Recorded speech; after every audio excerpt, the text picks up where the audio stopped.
الحمد لله وكفى وسلام على عباده الذين اصطفى ما بعد. محترم دوست بزرگ و عزیزو، اللہ جل شانہ نے ہم سب کو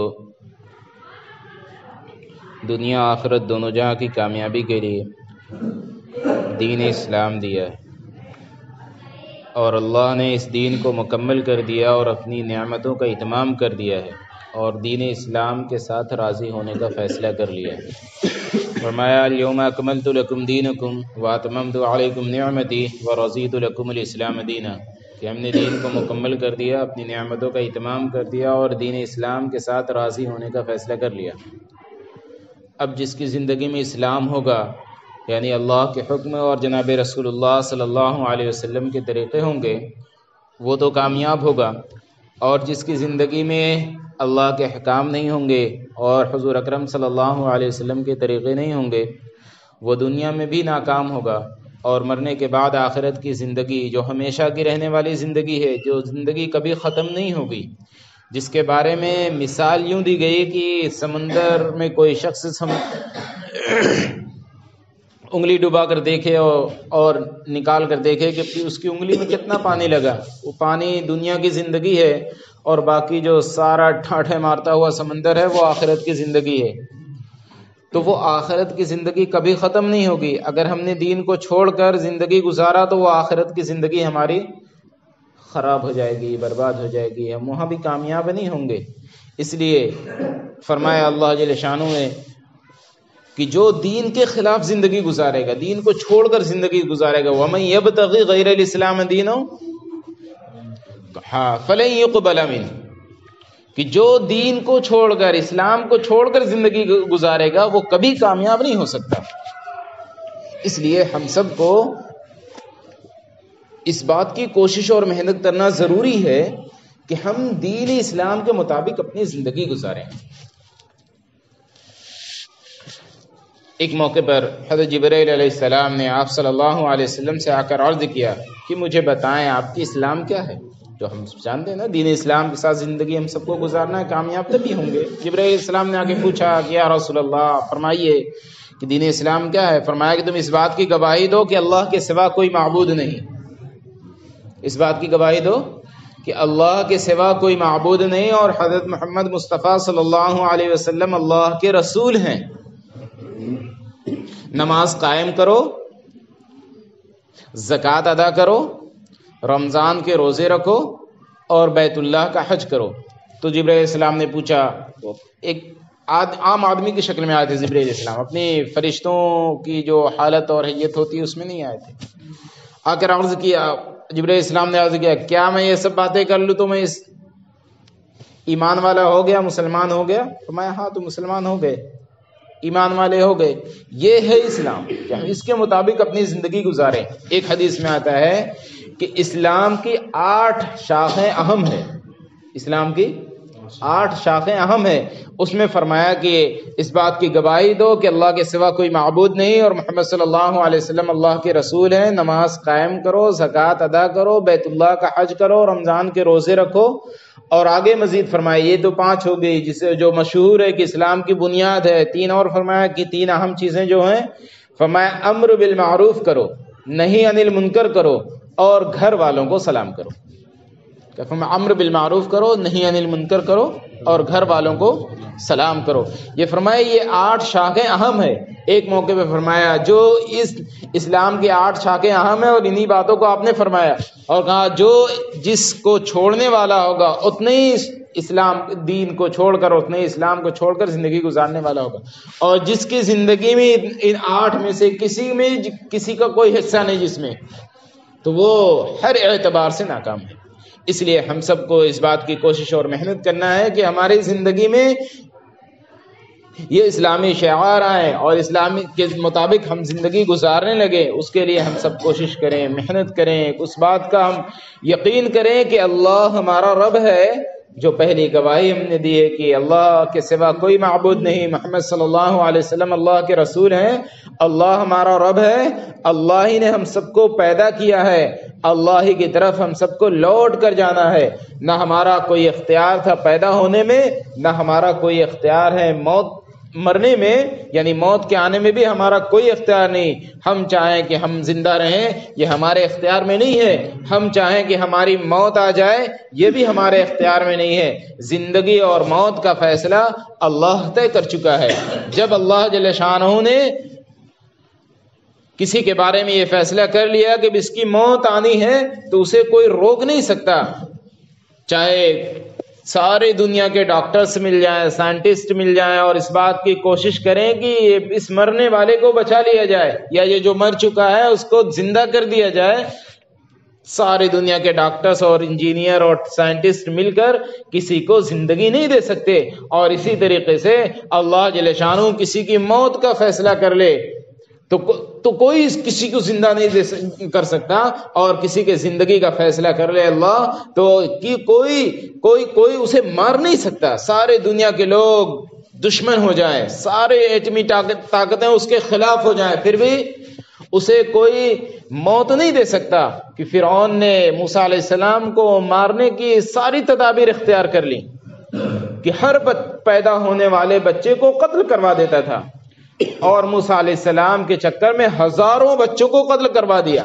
لیکن اللہ نے موسیٰ علیہ السلام کی زندگی کا فیصلہ کر لیا تو اللہ نے زندہ کر کے موسیٰ علیہ السلام کو دکھا دیا، اور یہاں تک کہ فرعون کے گھر میں ہی پرورش اللہ جل شانہ نے موسیٰ علیہ السلام کی کروائی. تو اللہ زندگی کا دینے والا ہے، اللہ ہی موت کا دینے والا ہے. اس اللہ کے فیصلے سے ساری چیزیں ہوتی ہیں. ایسے ہی اللہ عزت کا مالک ہے، ذلت کا مالک ہے. کسی کے عزت کا فیصلہ کر لے، سارے لوگ اسے بے عزت کرنا چاہیں تو کوئی بے عزت نہیں کر سکتا. اور کسی کے بے عزتی کا اللہ جل شانہ فیصلہ کر لے، کسی کو رسوا اور ذلیل ہونے کا اللہ فیصلہ کر لے تو سارے نقشے عزت کے ہوں گے، پھر بھی وہ بے عزت ہو جائے گا. حضرت یوسف علیہ السلام کو اللہ جل شانہ نے عزت دینے کا فیصلہ کر لیا تو سارے ذلت کے نقشے ہیں، سارے ذلت کے اسباب ہیں. اللہ نے ان سارے اسباب سے، ذلت کے نقشوں سے نکال کر عزت کی منتہا کو پہنچا دیا کہ اللہ کسی سبب کا محتاج نہیں ہے. ذلت دینے کے لیے ذلت کے نقشوں کا بھی محتاج نہیں ہے، اور عزت دینے کے لیے عزت کے نقشوں کا بھی محتاج نہیں ہے. اللہ نے عزت دینے کا فیصلہ کیا، ذلت کا نقشہ ہے کہ بھائیوں نے دشمنی کی، پہلا ذلت کا نقشہ. کنویں میں ڈال دیا اور وہاں سے نکل کر لوگوں نے راستے چلتے ہوئے لوگوں نے انہیں نکالا، نکالنے کے بعد جا کے مصر کے بازار میں بیچا. دو بار غلام کی حیثیت سے بیچے. غلام کی کیا حیثیت ہوتی تھی کہ ذلت کا نقشہ وہ بھی کہ غلامی کے ساتھ بک رہے ہیں، غلام کی حیثیت سے بکے، دو بار بکے. اس کے بعد پھر عزیز مصر نے اپنے گھر میں لیا اور اسے غلام بنا کر گھر میں رکھے ہوئے ہیں، اور اس کے بعد زنا کی تہمت لگی.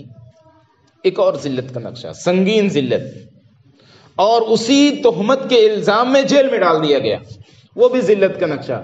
لیکن اللہ کا کرنا ایسا، اللہ کی قدرت ایسی کہ اللہ نے جیل سے نکال کر عزیز مصر بنا دیا کہ سارے ذلت کے اسباب ہیں، ان اسباب سے نکال کر اللہ نے عزت کی منتہا کو پہنچا دیا. اب سارے لوگ آ کر کوئی حاجت و ضرورت ہو تو یوسف علیہ السلام سے عرض کرتے ہیں.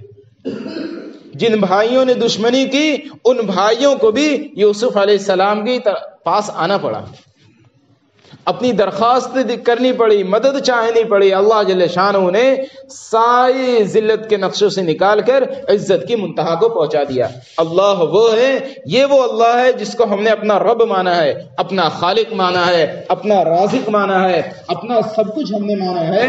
اس اللہ کو ہم نے سب کچھ اپنا مانا ہے، اسی کی طرف ہمیں لوٹ کر جانا ہے. اس لیے ہم سب کو اس بات کی کوشش اور محنت کرنی ہے کہ وہ جو اللہ سب کچھ جاننے والا ہے، سب کچھ دیکھنے والا ہے، اس کے جاننے اور دیکھنے اور سننے اور اس کی جانکاری کا عالم یہ ہے کہ اگر زمین میں جو چیزیں ہوتی ہیں یا جو آسمان میں چیزیں ہوتی ہیں ان ساری چیزوں کو اللہ جل شانہ علم رکھتے ہیں۔ آتا ہے حدیث پاک میں جس کا مفہوم یوں ہے کہ اللہ جل شانہ زمین کی چیزوں کو جانتے ہیں اور زمین نے اپنے اندر جن چیزوں کو چھپا رکھا ہے اللہ اسے بھی جانتے ہیں۔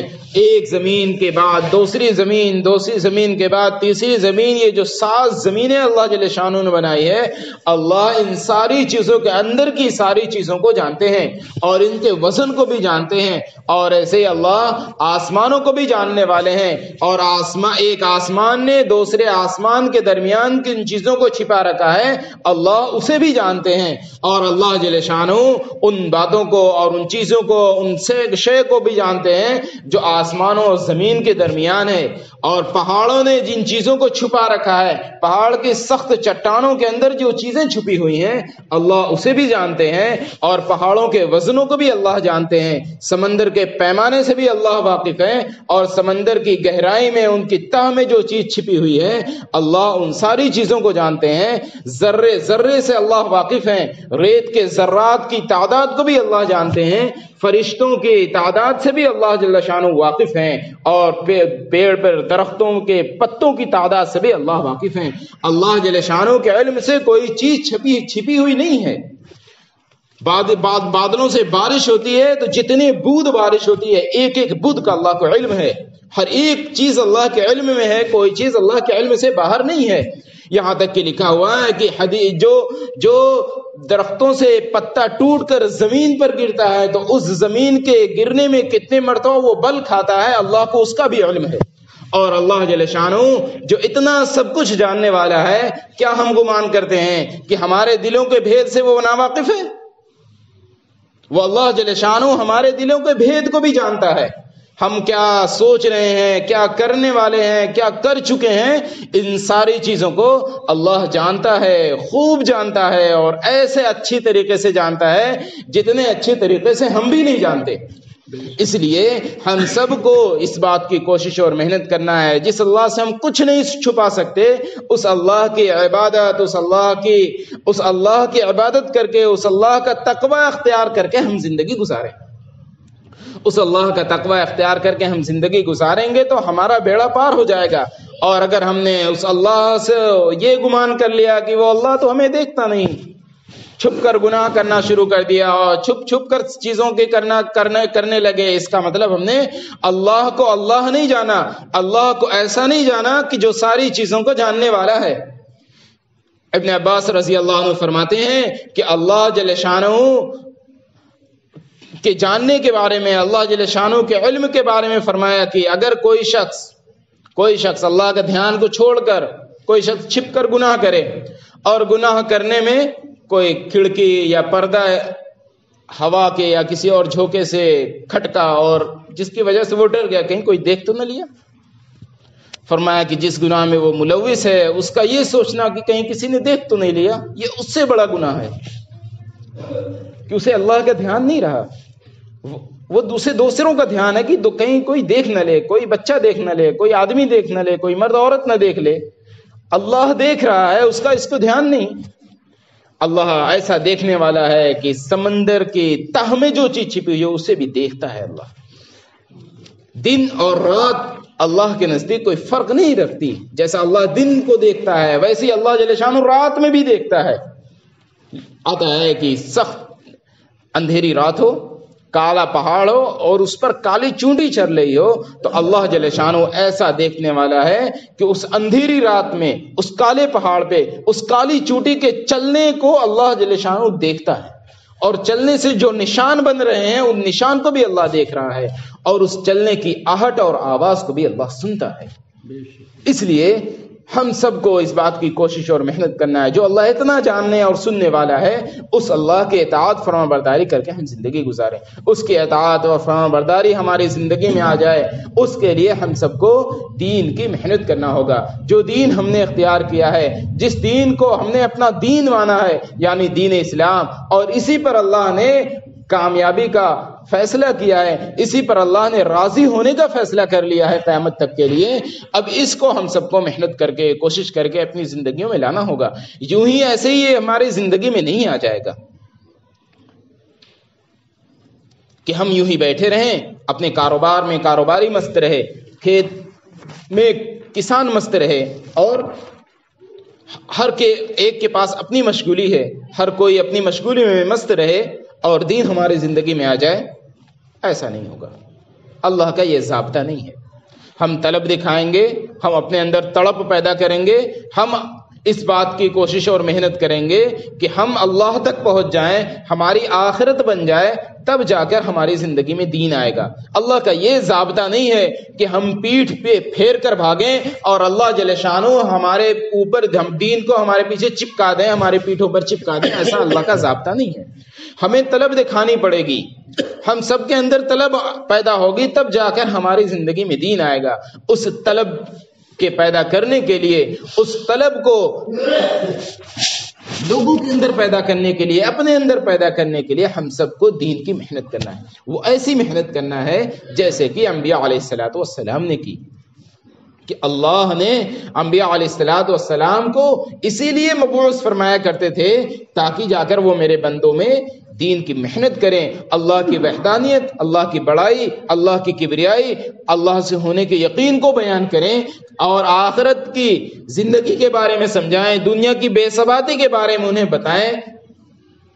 اور اللہ جل شانہ یہ جب دعوت کی محنت دے کر انبیاء علیہ الصلوۃ والسلام کو بھیجتے تھے دنیا میں، اور انبیاء علیہ الصلوۃ والسلام اپنے منصب سے اتر کر لوگوں میں چل پھر کر لوگوں سے جا کر اللہ کی بڑائی اور اللہ کی کبریائی بیان کرتے تھے، تو اللہ جل شانہ لوگوں کو ہدایت عطا فرماتے تھے، اور وہ اس کو ہدایت عطا فرماتے تھے جو اپنی طلب دکھاتا تھا۔ اور وہ طلب اس وقت پیدا ہوگی جب ہم اللہ کی جا کر بڑائی لوگوں میں بیان کریں گے، اس کی طرف ہمارا ذہن پھر متوجہ ہوگا، اس اللہ کی طرف۔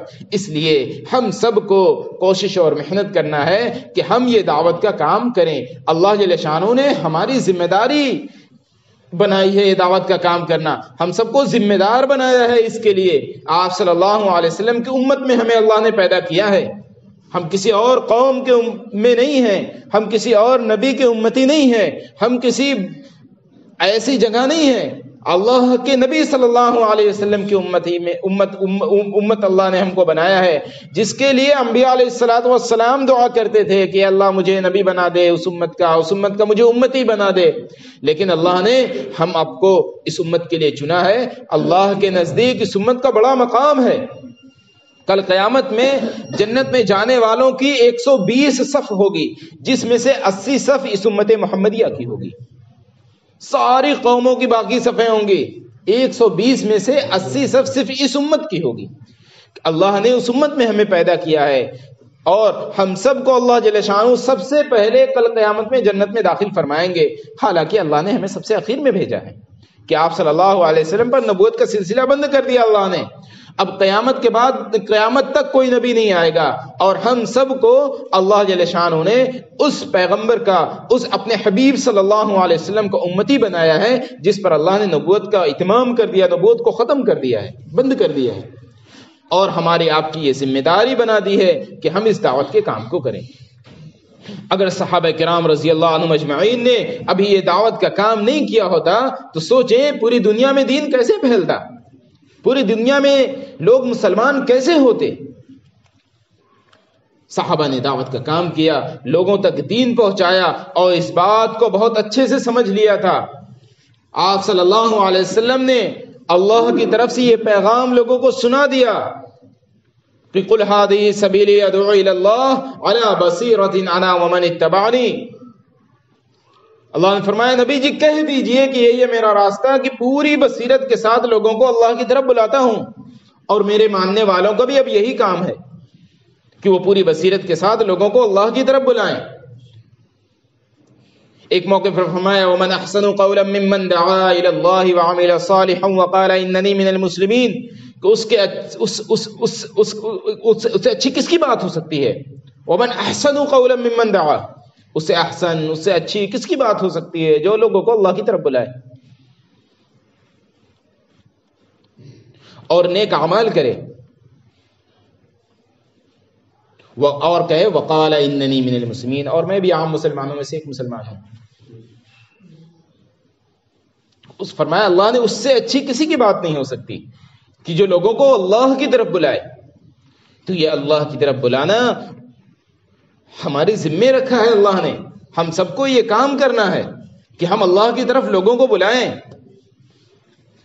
اور جب ہم نے اللہ کی طرف لوگوں کو بلانا چھوڑ دیا اور اللہ کی طرف یعنی اچھی باتوں کا حکم کرنا، بری باتوں سے منع کرنا ہم چھوڑ بیٹھیں گے، اللہ کی طرف بلانا چھوڑ بیٹھیں گے، تو پھر اللہ جل شانہ ہم پر ایسے ظالم بادشاہ کو مسلط کریں گے جو ہمارے بڑوں کی عزت نہیں کرے گا، چھوٹوں پر بھی رحم نہیں کرے گا. اور ایسے وقت میں پھر ہم دعا کریں گے، اللہ اللہ کہیں گے، تو پھر ہماری دعا بھی نہیں قبول ہوگی. اس لیے وہ وقت آنے سے پہلے پہلے ہم سب کے لیے ضروری ہے کہ ہم اپنے دین کی محنت کو اپنا مقصد بنائیں اور اس دین کی محنت کو لے کر پھریں چلیں تاکہ ہماری زندگی میں دین آئے. دیکھیں اللہ جل شانہ نے قرآن کو نازل فرمایا اور قرآن میں بہت سارے احکامات دیے. زکوٰۃ کا تذکرہ کیا لیکن زکوٰۃ کی پوری تفصیل اللہ کے رسول صلی اللہ علیہ وسلم نے بیان فرمائی. حج کا ذکر ہے لیکن حج کی پوری تفصیل قرآن میں نہیں ہے. اور بھی بہت سارے احکام اللہ جل شانہ نے دیے قرآن میں. نماز کا ذکر ہے لیکن نماز کی پوری تفصیل قرآن میں نہیں ہے. لیکن دعوت کی پوری تفصیل اللہ نے قرآن میں نازل فرمائی، پوری تفصیل نازل فرمائی. نوح علیہ السلام نے اپنی قوم کو کیسے کیسے بلایا پوری سورت اللہ نے نازل فرما دی. سورہ انبیاء نازل فرمائی اللہ نے، سورہ یونس نازل فرمائی اللہ نے، نبیوں کے نام کی سورتیں نازل فرمائی. کیسے اپنی قوم کو اللہ کی طرف بلایا، اس کو پورا تفسیرہ پورا ڈیٹیل کے ساتھ پوری تفصیل اللہ جل شانہ نے بیان فرمائی کہ کیسے کیسے انبیاء علیہ الصلوۃ والسلام نے اپنی قوم کو لوگوں کی طرف بلایا، کیسے کیسے قوم نے ان کے ساتھ کیسا معاملہ کیا، لوگوں نے کیا کہا، قوم نے کیا کہا، نبی نے کیا کہا، وہ ساری پوری تفصیل اللہ نے بیان فرما دی. کسی اور احکام کے لیے اتنی تفصیل اللہ نے نہیں بیان فرمائی جتنے دعوت کے کام کی تفصیل اللہ نے بیان کی. کوئی تو مقصد ہوگا، یوں ہی ایسے چھوڑ دینے کے لیے کہ ہم کچھ نہ کریں. اور اللہ جل شانہ نے قرآن میں یہ نازل فرمایا صرف تلاوت کر دینے کے لیے اور پڑھ کر گزر جانے کے لیے نہیں، ہمیں اس کام کو کرنے کے لیے اللہ نے یہ ساری چیزیں بیان فرمائی. یہ قیامت تک کے لیے عملی کتاب اللہ نے دی ہے قرآن. اس پر عمل کرنے کے لیے اللہ نے ہم سب کو مکلف بنایا ہے، ذمہ دار ٹھہرایا ہے. اور ہم اگر اس پر عمل نہیں کریں گے تو ہم اللہ کے نافرمان گردانے جائیں گے. اس لیے ہر ایک اس کا عزم کرے، ارادہ کرے کہ ہم دین کی دعوت کے سلسلے میں اپنے آپ کو فارغ کریں گے. اور ہم جب فارغ کریں گے تو اللہ جل شانہ ہماری زندگی میں دین کو داخل فرمائے گا. ہمارے گھر والے دین سے آراستہ ہوں گے اور ہماری آنے والی نسلیں دین سے آراستہ ہوں گی. اگر ہم نے دین پر محنت کرنا چھوڑ دیا، دین کو اس بات کی لیے دین کی محنت کرنا چھوڑ دیا اور دین کو اپنا مقصد نہیں بنایا، دین کی محنت کو اپنا مقصد نہیں بنایا، تو ہماری آنے والی نسلیں بانجھ ہو جائیں گی. پھر وہ ارتداد کے دہانے پر کھڑی ہوں گی. اور ایسے ارتداد تو بالکل عام ہو چکے ہیں اس وقت. صرف قولی اعتدار نہیں ہے، فعلی طور پر ارتداد حد سے بڑھ چکا ہے. کہ ہم غور کریں، دیکھیں کہ نماز کتنے لوگ پڑھ لیتے ہیں، 5%، 7%، 10%، 15%، اس سے زیادہ اور کہاں ہیں. کہ عملی طور پر ارتداد ہو چکا. بس زبان سے لوگ انکار نہیں کرتے کہ میں مسلمان نہیں ہوں، باقی عملی طور پر ارتداد کر چکے ہیں. ارتداد کے دہانے پر امت کھڑی ہوئی ہے. اور ہم اپنے کاروبار میں، اپنے مشغولی میں، اپنے خرید و فروخت میں اور اپنی دوسری چیزوں میں مست رہیں. یہ ہمارا اس سے بڑا اور ظلم کوئی اور ہو نہیں سکتا. آپ صلی اللہ علیہ وسلم نے فرمایا کہ جب تم خرید و فروخت میں ہمتم مشغول ہو جاؤ گے، بیل اور گائے کی دموں کو پکڑ کر کھیتی باڑی میں مگن ہو جاؤ گے اور اللہ کے راہ میں نکلنا چھوڑ بیٹھو گے، تو اللہ تعالیٰ تم پر ایسی ذلت مسلط کرے گا جو اس وقت تک دور نہیں ہوگی جب تک کہ دین پر پھر سے واپس نہ آ جاؤ. دین کو چھوڑیں گے تو اللہ جل شانہ ہمیں ذلیل کر دیں گے. ہم دین کو اختیار کریں گے تو اللہ جل شانہ عزت کی منتہا کو پہنچا دیں گے ہمیں. اس لیے ہم عزم کریں، ارادہ کریں، عزم ارادہ کر کے اپنے ناموں کا اظہار کریں کہ ہم دین کی محنت انشاءاللہ مرتے دم تک کریں گے. اللہ